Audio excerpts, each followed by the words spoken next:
Janwada farm house విషయంలో ఏం జరుగుతుందనే చర్చ రాష్ట్ర వ్యాప్తంగా ఉత్కంఠకు దారితీసింది. అక్రమ నిర్మాణాలను కొలతలు వేసి సర్వే చేసిన అధికారులు ఎందుకు సైలెంట్ గా ఉండిపోయారనే ప్రశ్నలు అధికారులకు నిద్ర లేకుండా చేస్తున్నాయి. జన్వాడ ఫామ్ హౌస్ కు సంబంధించిన అన్ని పత్రాలను గడిచిన కొన్ని రోజులుగా అధికారులు పరిశీలించారు. ఎలాంటి అనుమతులు లేకుండా ఈ ఫామ్ హౌస్ లో నిర్మాణం జరిగినట్టు ప్రాథమికంగా తేలింది. బుల్కాపూర్ నాలా బఫర్ జోన్ పరిధి ఉందన్న ప్రచారంతో చేవెళ్ల రెవెన్యూ డివిజన్ అధికారులు పూర్తి వివరాలను సేకరించారు. జన్వాడ ఫామ్ హౌస్ పరిసర ప్రాంతాల్లో ప్రవహిస్తున్న బుల్కాపూర్ నాలా పరివాహక ప్రాంతంలో రెవెన్యూ ఇరిగేషన్ శాఖల అధికారులు సర్వే పూర్తి చేశారు. శాటిలైట్ ఇమేజెస్ తో విలేజ్ మ్యాప్ ను సరిపోల్చారు. బఫర్ జోన్ లో ఫామ్ హౌస్ ఉందా లేదా అని నిర్ధారించుకున్నాక రంగారెడ్డి కలెక్టర్ కు నివేదిక సమర్పించారు.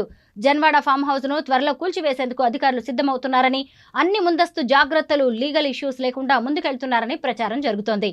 ఈ వ్యవహారం కోర్టులో ఉండడంతో 1కి 2 సార్లు డాక్యుమెంట్లను చెక్ చేస్తున్నారు.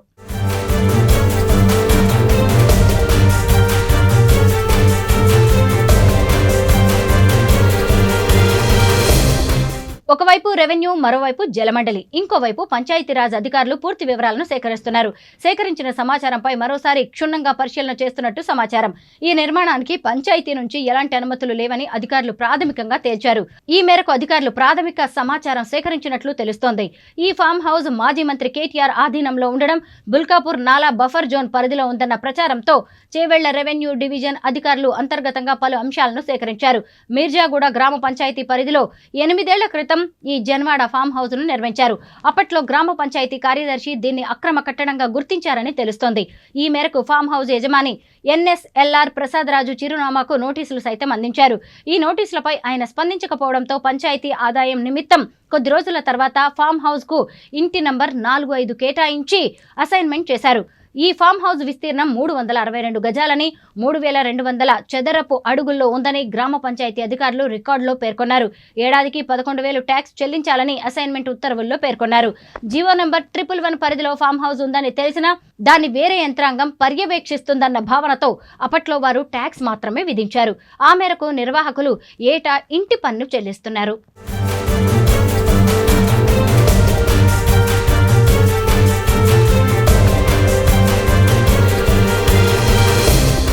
మరోవైపు హిమాయత్ సాగర్ పై హైడ్రా ఫోకస్ పెట్టింది.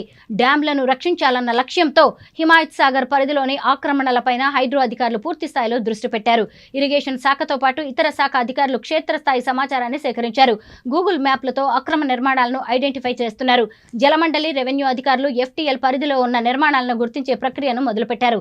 తొలి దశలో కొందరు ప్రముఖుల ఫామ్ హౌజులు, ఇతర నిర్మాణాలు ఇందులో ఉన్నట్టు తేలింది.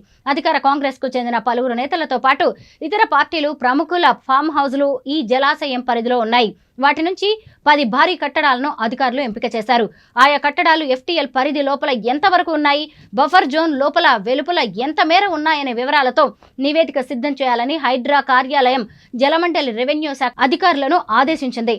కొద్ది రోజుల్లోనే నివేదిక హైడ్రాకు సమర్పిస్తామని అధికారులు తెలిపారు. హిమాయత్ సాగర్ వైపు వెళ్తాయి. వారం రోజుల్లో జలాశయానికి ఆనుకుని ఉన్న అక్రమ నిర్మాణాలను కూల్చేందుకు రంగం సిద్ధం చేశారు. మొదటి దశలో FTL పరిధిలో ఫామ్ హౌజులను కూలుస్తామని, అనంతరం బఫర్ జోన్లో కట్టడాలను నేలమట్టం చేస్తామని అధికారులు తెలిపారు.